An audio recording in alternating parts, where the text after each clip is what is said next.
శాకాహారం మానవాహారం మన శక్తికి మూలాధారం శాకాహారం. పిఎంసి ప్రేక్షకులందరికీ శాకాహారం కార్యక్రమానికి స్వాగతం.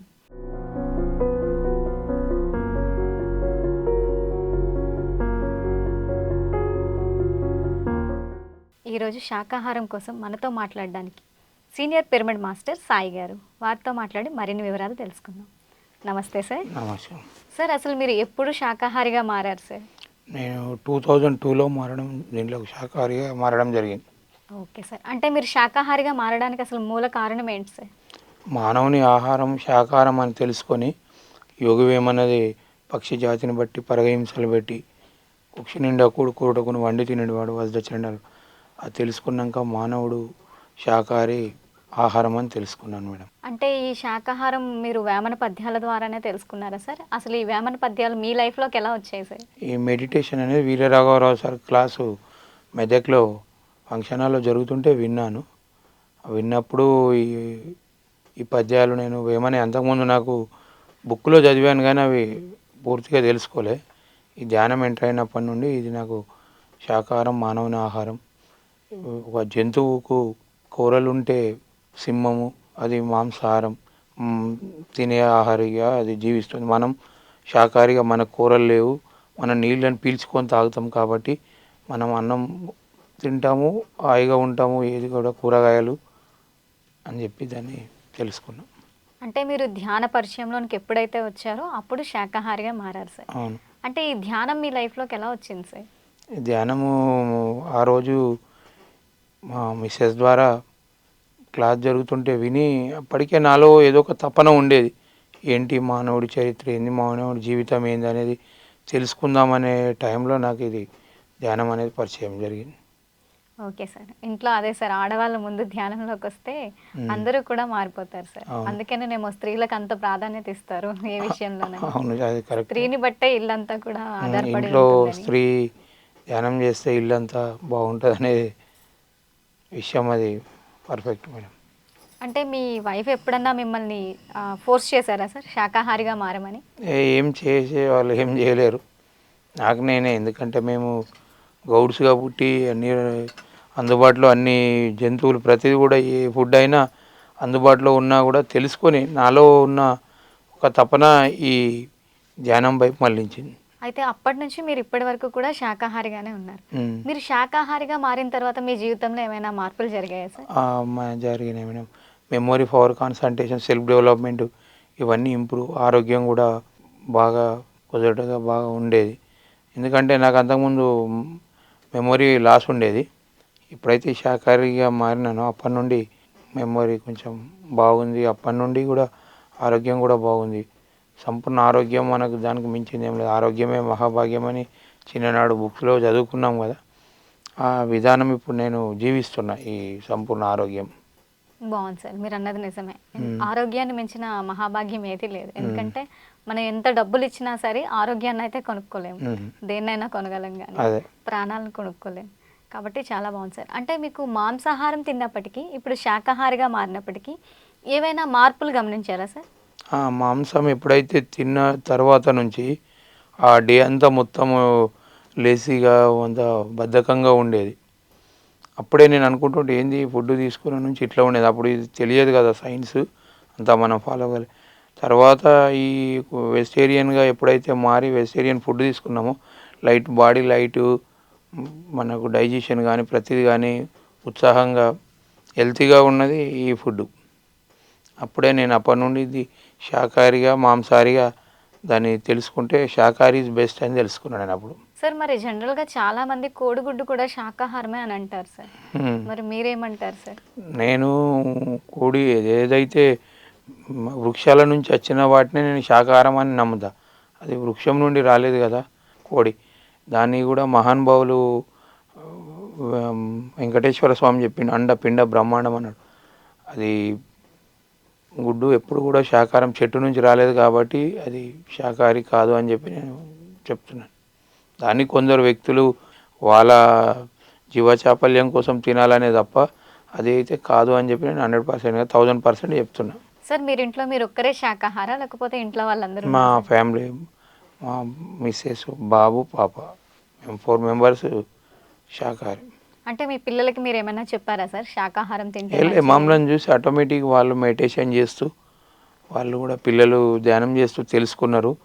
తెలుసుకొని అసలు ఇంకా మాకంటే వాళ్ళు కూడా దీన్ని యాక్సెప్ట్ చేసి శాకాహారమే మంచిది, ఇది సరి అయిన ఆహారం కాదని వాళ్ళు మాకు కూడా ప్రోత్సహించి వాళ్ళు కూడా మానేరు.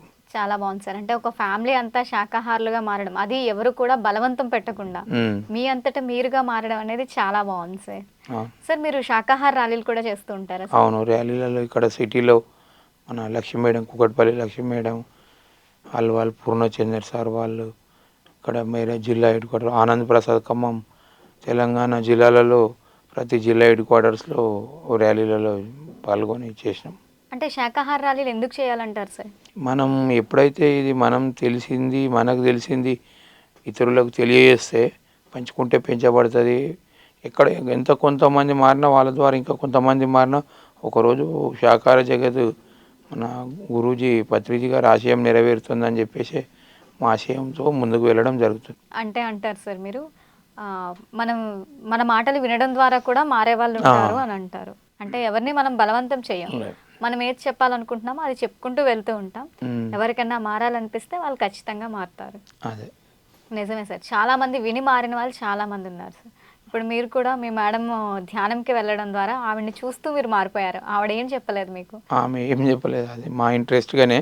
ఎందుకంటే నేను వాళ్ళు అక్కడ ఉన్నారని చూద్దామని వెళ్ళేసరికి క్లాస్ అవుతుంది. క్లాస్ జరుగుతున్నప్పుడు కూడా నేను కూర్చుండి విన్న తర్వాత వీరరావు సార్ చెప్పిన కొన్ని వర్డ్స్ విని ఓ మనిషి ఇలా జీవించాలని అప్పుడే నేను నిర్ణయం తీసుకొని మారడం జరిగింది. మరి మీరు శాకాహారిగా మారినప్పుడు మీరు ఎటువంటి పరిస్థితులను ఎదుర్కొన్నారు సార్? ఇక పరిస్థితులు కష్టాన్ని ఇష్టంగా ఎదుర్కోవడం మన బాధ్యతగా నేను కష్టమైన సరే ఇష్టంగా దాన్ని యాక్సెప్ట్ చేయాలనే చేయడం జరిగింది. దేనికి భయపడలేదు, బాధపడలేదు. మీ లైఫ్లో అలాంటి ఒక సంఘటన ఏదైనా ఉందా సార్? మీరు అలా శాకాహారిగా మారిన తర్వాత మీరు స్ట్రాంగ్గా నిలబడింది? నన్ను మనం తినేవాళ్ళం చేయవాళ్ళం అని మా పెద్దలు నన్ను అడిగేవారు. మనము తినే కులము ఇది అని చెప్పి అంటే కూడా కాదులే, దాని విలువ ఇప్పుడు మహానుభావులు కూడా చెప్పారు. వీరబ్రహ్మం గారు, జీవిని వధించి జీవికి వేసిన జీవదోషంను చిక్కబడును, జీవహింస చేత చిక్కున మోక్షం కాలికంబ హంస కాలికంబ. ఇట్లా మహానుభావులు కొన్ని వాళ్ళకి చెప్పి వాళ్ళకు నేను చేసిన అవును ఇది కరెక్టే కానీ మనం ఇక మారుతాంలే అని చెప్పి నాకు వాళ్ళ యొక్క మెసేజ్ ఇవ్వడం జరిగింది. సరే టైం ఆసన్నమైనప్పుడు వాళ్ళే మారుతారులే అని నేను అక్కడి నుండి వాళ్ళని పూజ చేస్తూ వస్తున్నా. కొంచెం మార్పు వస్తుంది ఆల్రెడీ. అంటే మీరు శాకాహారిగా మారిన తర్వాత మీలో సహనం పెరిగిందంటారా? సహనం పెరిగింది. అంటే ఇప్పటికీ కూడా మీరు ఆ రిలేషన్స్ వెయిట్ని కూడా వదులుకోలేదు, వాళ్ళని ఇప్పటికీ కూడా బుజ్జగిస్తూనే వస్తూ ఉన్నారు. మారిపోయినకి మన ప్రయత్నం మనం చేస్తున్నాము. అదే సరే, ఇప్పుడు శాకాహారం అంటే చాలామంది ఏమంటారంటే మనం బయటకు వెళ్ళేటప్పుడు జర్నీలు చేసేటప్పుడు మనకి ఫుడ్ అనేది దొరకదు, బయట తినే వాళ్ళకి గట్ట చాలా ఇబ్బంది అవుతుంది, శాకాహారిగా ఉండడం చాలా కష్టం అంటారు సార్. మీరు కూడా జర్నీలు చేస్తూ ఉంటారు కదా సార్ బయట. కంపల్సరీ ఫ్రూట్స్ మనకు కావాల్సినవన్నీ కొంచెం ముందు ఆలోచన చేసి మనం అది చేస్తే మనకు శాకాహారం ఎక్కడుందని ఇప్పుడు చాలా ప్లేసెస్ ఉన్నాయి కదా, అన్ని ప్లేస్లలో మాంసమే లేదు కదా. మనం తెలుసుకొని మనం ముందు కొంచెం ప్రొసీడ్ అయితే మనకు శాకాహారం లభిస్తుంది. లేదంటే మనకు అక్కడ అందుబాటులో లేకపోతే ఫ్రూట్స్ ఫాలో అవ్వడం జర్నీలలో. సార్ ఇప్పుడు సర్వసాధారణంగా పండుగలు గట్టా మనకు వస్తూ ఉంటాయి సార్. అలా పండుగలు వచ్చేటప్పుడు చాలామంది అంటారు ఇప్పుడు సంక్రాంతి వచ్చిందంటే మనకి ముక్కనువ్వు పండుగలు అని చెప్పి చేస్తూ ఉంటారు. ఆ టైంలో అందరూ అంటూ ఉంటారు, అరే ఏం తింటారు మీరు వెజిటేరియన్స్, అసలు ఏం రకాలు ఉన్నాయి వెజిటేరియన్స్లో, మీరు ఏం వండుకుంటారు అని అంటూ ఉంటారు సార్. వెజిటేరియన్లో చాలా వెరైటీస్ ఉన్నాయి. మనం సరి అయిన ఆహారం తీసుకోలేక కానీ వెజిటేరియన్లోనే ఎన్నో రకాలు పన్నీర్తో సహా విషయము మనకు అందుబాటులో హింస లేకుండా ప్రతి వెరైటీస్ మనము కూరగాయలలో అన్ని వెరైటీస్ చేసుకోవచ్చు దాన్ని. అంటే చాలా మందికి ఎన్ని రకాల వెరైటీస్ ఉన్నాయో తెలియకపోవడం వల్ల కూడా వెజిటేరియన్గా మారలేకపోతున్నారంట. అవునవునవును, దాన్ని తెలుసుకోలేకనే. తెలుసుకుంటే కంపల్సరీ వాళ్ళు మాంసాహారం పాపాహారం అని చెప్పేసి వాళ్ళు వదులుకుంటారు. వాళ్ళు తెలుసుకోలేకనే వాళ్ళకి తెలియలేకనే తింటున్నారు. వాళ్ళు ఒకసారి అంటుంటారు మాకు తెలియక తిన్నాము అని చెప్పేసి అంటుంటారు. సరే దానికి టైం అంటూ వస్తుంది కదా, ఇప్పుడన్నా మారుండి అని మేము చెప్పినప్పుడు హామీ ఇస్తున్నారు మేము త్వరలో మారుతామని చెప్పి. అంటే ఇప్పుడు మీరు మీకు తెలిసిన వాళ్ళందరికీ కూడా శాకాహారిగా మారమని చెప్తూ ఉంటారా సార్? కంపల్సరీ. వాళ్ళకి ఏమని చెప్తారు సార్? కంపల్సరీ మానవుని ఆహారం శాకాహారం, మనం తినేది రాక్షసుల భోజనం హింసాహారం, మానవుడు దిగివచ్చిన దేవుడు. మనం కాబట్టి శాకాహారం అమృతాహారం, మనం విషాహారం తీసుకుంటాం. మాంసాహారం విషాహారం, శాకాహారం అమృతాహారం తీసుకొని దేవతలు మహానుభావులకు మనం నైవేద్యంగా పెట్టేది శాకాహారమే. ఈ దైవ మానవుడు దిగి వచ్చిన దేవుడు అని చెప్తూ వాళ్ళకు చెప్పినప్పుడు అన్ని ఫుల్ఫిల్ అవుతారు. అవును సార్. చాలా మంది అంటూ ఉంటారు. అసలు నాన్ వెజ్ తినకపోతే ఎందుకు అది ఇది అని. అవును. కానీ చూడండి సార్, ఏ దేవుడికి కూడా నాన్ వెజ్ అనేది నైవేద్యంగా ఎవరు పెట్టరు. మరి అది పవిత్రమే కదా! నాన్ వెజ్ తిన్నప్పుడు ఏ పూజల్లోని పాల్గొనరు. గుడ్లకి వెళ్ళేటప్పుడు నాన్ వెజ్ తినరు. సో అంత పవిత్రంగా ఉంటాం కాబట్టి మనం శాకాహారం తాలూకా గొప్పతనాన్ని ఖచ్చితంగా గుర్తించాలి సార్. సార్ అయితే ఇంకా మీ జర్నీ ఎలా ఉంది సార్ ఈ శాకాహారిగా మారిన తర్వాత? మేము ఈ విషయాన్ని సారు ఈ నవంబర్ 11 ఈ రోజు కూడా ఢిల్లీలో కూడా ఈ యొక్క ర్యాలీ కూడా అక్కడ చేయడం జరుగుతుంది జంతర్ మంతర్ వద్ద. దానికి పర్మిషన్ కూడా మొన్న ఢిల్లీలో తీసుకోవడం జరిగింది. అద్భుతంగా ఈ యొక్క శాకాహారులుగా మారాలనే విషయం అందరూ మారుతూ ఉంటేనే బాగుంటుంది. శాకాహార ప్రపంచం కావాలి, జగత్ కావాలని ఆశయం. అసలు మాంసాహారం మంచిది కాదు అని మనం ఎలా సార్ చెప్తాం అవతల వాళ్ళకి? మాంసాహారం మనకు డైజెషను ప్రతిదీ, అది హింసకుడు. హింసను మించిన పాపం లేదు, అహింసను మించిన ధర్మం లేదు. అందుకే మహానుభావులు అప్పుడు అహింసో పరమో ధర్మ, అన్ని ధర్మాల కన్నా అహింస ధర్మం గొప్పది. నువ్వు ఏం చేసినా చేయకున్నా హింస వదులుకుంటే నువ్వు ఒక మంచి వ్యక్తిగా గుర్తింపబడతావు. నీ ఆరోగ్యం బాగుంటుంది, నీ లైఫ్ స్పాన్ కూడా ఇంప్రూవ్ ఉంటుంది, చాలా ఎక్కువ కాలం జీవించవచ్చు. అవన్నీ ఉన్నాయి. చాలామంది అంటారు సార్, మరి మొక్కలను కూడా తింటున్నారు కదా మీరు, మొక్కలకు కూడా ప్రాణం ఉంటుంది, అలానే జంతువులకు కూడా ప్రాణం ఉంటుంది అని చాలామంది వాదిస్తూ ఉంటారు సార్. ఏదైనా సరే విషయం ఏంటంటే, మనం ఒక మొక్కను ఒక చిన్న కొమ్మ ఇరిచినామనుకో, కడి చేసినామనుకో, దాని నుండి ఇంకా 10 కొమ్మలు వస్తాయి, దాని నుంచి రెమ్మలు. కానీ ఒక జంతువును నువ్వు అది చేసినావనుకో, అది కుళ్ళిపోతుంటుంది. ఆ క్షణం నుంచి అది టాక్సిన్స్ అంతా అది ఫామ్ అయిపోతుంటుంది. ఇది రేపు ఎక్కడ పడ్డ భూమి మీద మళ్ళీ చిన్న దానికి తేమ తగిలిన అక్కడ మొలక వచ్చే ఆస్కారం ఉంటుంది. చాలా బాగా చెప్పారు సార్. అంతే సార్, ఇప్పుడు కోడిని కనుక మనం తీసుకుంటే దానికి ఒక చెయ్యి ఇరిపేసినా కాలు ఇరిపేసినా అది మళ్ళీ రాదు సార్. కానీ అదే మనం మొక్కలో కనుక కొన్ని పళ్ళు కోసుకున్నంత మాత్రాన, కొన్ని ఆకులు తెంపుకున్నంత మాత్రాన ఏ మొక్క కూడా దాని జీవాన్ని అయితే కోల్పోదు సార్. అది ఇంకా మళ్ళీ మళ్ళీ వికసిస్తూనే ఉంటుంది, మళ్ళీ మళ్ళీ మనకి ఇస్తూనే ఉంటుంది సార్. అయితే మీ ఫ్యామిలీ అందరూ ఎలా సార్ సెలబ్రేట్ చేసుకుంటారు ఈ శాకాహారిగా? ఇప్పుడు మీరందరూ కూడా ఫ్యామిలీ మొత్తం శాకాహారులు అంటున్నారు సార్. ఇప్పుడు మీరు ఎక్కడికైనా వెళ్ళేటప్పుడు బయట చుట్టాలంటే ఫంక్షన్స్ ఉంటాయి, వాళ్ళు ఖచ్చితంగా అవి పెడుతూ ఉంటారు. అలాంటి టైంలో మీరు ఎలా సార్ దాన్ని? మేము అలాంటి టైంలో అక్కడ ఏది శాకాహారం మనకు సాటిస్ఫై బాగుందో అదే స్వీకరించి కాస్త మజ్జిగ లేదా స్వీట్ తినేసి సంతోషంగా హ్యాపీ గోయింగ్ లక్కీ టైప్ లాగా వచ్చేస్తాం తప్ప అక్కడ తీసుకోవడం మాంసాహారం అనేది ఏమి ఉండదు. వాళ్ళను విమర్శించము, చెప్తాము, వింటే ఓకే, లేదంటే డబల్ ఓకే అని చెప్పేసి వస్తాం అంతే. స్వీట్ తిని మజ్జిగ తీసుకొని బయలుదేరి వస్తాం, మజ్జిగ భోజనం చేసి. అంటే అలాంటి సందర్భాల్లో ఫీల్ అవ్వచ్చు కదా సార్ వాళ్ళు? ఫీల్ అయితే ఎవరికి ఫీల్ వాళ్ళకే. మన ఆశయాన్ని అయితే మనము దిగజారిపోం కదా మన ఆశయాన్ని.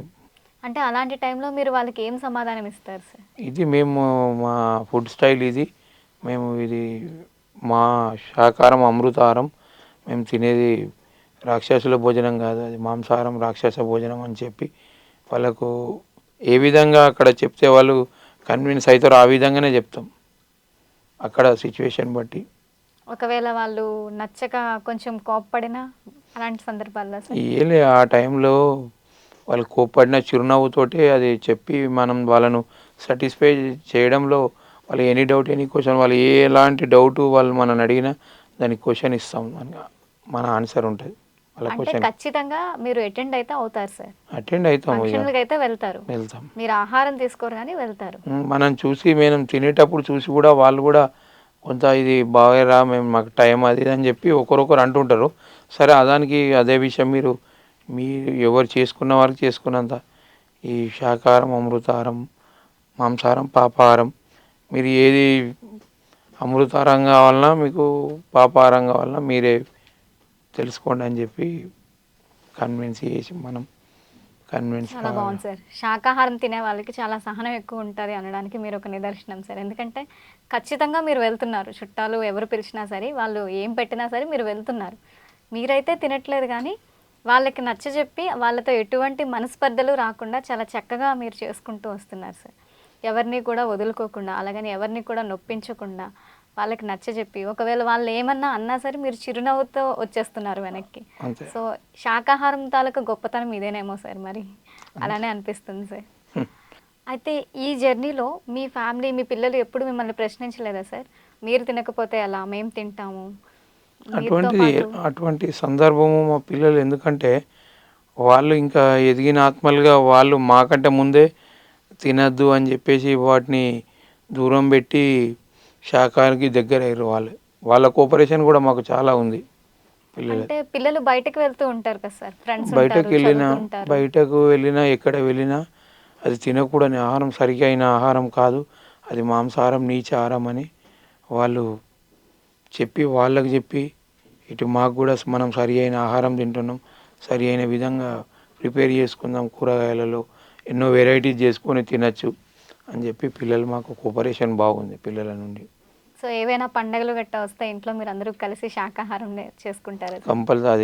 కంపల్సరీ అంతా ఏ టైంలో అయినా పండగల టైంలో అంతా ఫ్యామిలీ మొత్తం కంప్లీట్ ఉండి ఒకరికొకరు ఎలా చేయాలి అనేది సహకరిస్తూ చేసుకొని ఒకే టైంలో తిని సంతోషంగా ఉంటాం.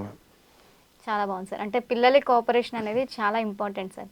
ఈ రోజుల్లో పిల్లలు బయటకు వెళ్తూ ఉంటారు, ఫాస్ట్ ఫుడ్లని, ఇప్పుడు అన్నీ కూడా చాలా వరకు నాన్ వెజ్కి రిలేటెడ్గానే ఉంటున్నాయి సార్. బయటకు వెళ్ళి మనం చూస్తే కంపల్సరీ కనుక 100%, 90% మొత్తం మాంసాహారమే బయట ఉంటుంది. కానీ అది ఎలా అయితే ఒక అంశ నీళ్ళల నుండి పాలను వేరు చేసి తీసుకుంటుందో, మేము కూడా అక్కడ తెలుసుకొని ఏముంది ఏం సంగతి అని చూసిన తర్వాతనే మనం సాటిస్ఫై అయితేనే తినడం. లేదంటే అక్కడ ఏదో చిన్న బిస్కెట్ ఏదో నీళ్ళు టీయో తాగి రావడం అంటే అదేవిధంగా. కానీ తెలుసుకోకుండా ఏది కూడా 90%, 99%, 100% ఆడ కూడా ముట్టం. అదే సార్, పిల్లలు అలా ఉండడం అనేది చాలా గ్రేట్ సార్. అది ఆ ఏజ్లో వాళ్ళకి చెప్తున్నా సరే వాళ్ళు వినకుండా, ఇది మంచి ఆహారం కాదు, మేము తినేదే మంచి ఆహారం, మీరు కూడా ఇలా మారండి అని చెప్తూ వాళ్ళు అదే ఫాలో అవుతూ ఉండడం అనేది చాలా గ్రేట్ థింగ్ సార్. సో నిజంగానే మీ పిల్లల్ని చూస్తే మాకు కూడా చాలా ప్రౌడ్గా ఉంది సార్. ఎందుకంటే వాళ్ళు రేపటి వాళ్ళ ఆదర్శంగా ఉండాలని కూడా మేము వాళ్ళకు కూడా కోఆపరేషన్, ఇది కరెక్టే వాళ్ళు అనేది కూడా అని వాళ్ళకి మేము కోఆపరేషన్ చేస్తూ, మేము కూడా వాళ్ళ నడవడి బాగుందనే మేము కూడా యాక్సెప్ట్ చేస్తూ వాళ్ళ వెంబడే కంటిన్యూషన్ జరుగుతుంది ప్రజెంట్ ఇప్పుడైతే. Okay sir. ఎందుకంటే వాళ్ళు ప్రతిదీ ఇప్పుడు ఈ ప్రపంచంలో ఏది మంచి ఏది చెడు అని తెలుసుకుంటున్నారు. తెలుసుకొని ఇది చెడు ఇది మంచి ఇలా ఉందాము అని చెప్పి వాళ్ళు ఈ విషయం తెలుసుకుంటున్న దానికి మేము గర్వపడుతున్నాం. పిల్లలు ఇది తెలుసుకుంటున్నారు అంటే ఇంకా అంతకు మించిన సంతోషం ఏం లేదు కదా. సంతోషమే పూర్తి బలం అనే విధంగా మేము దాన్ని తెలుసుకుంటూ ప్రతి అడుగు ఎరుకతో ముందుకు నడుస్తున్నాం. మీ ఎక్స్పీరియన్స్ని మాతో షేర్ చేసుకున్నందుకు thank you so much sir. Thank you madam. Okay. ఇదండి ఇవాల్టి శాకాహారి ప్రోగ్రామ్. మరొక ప్రోగ్రాంలో మళ్ళీ కలుసుకుందాం. అంతవరకు చూస్తూనే ఉండండి PMC. నమస్తే.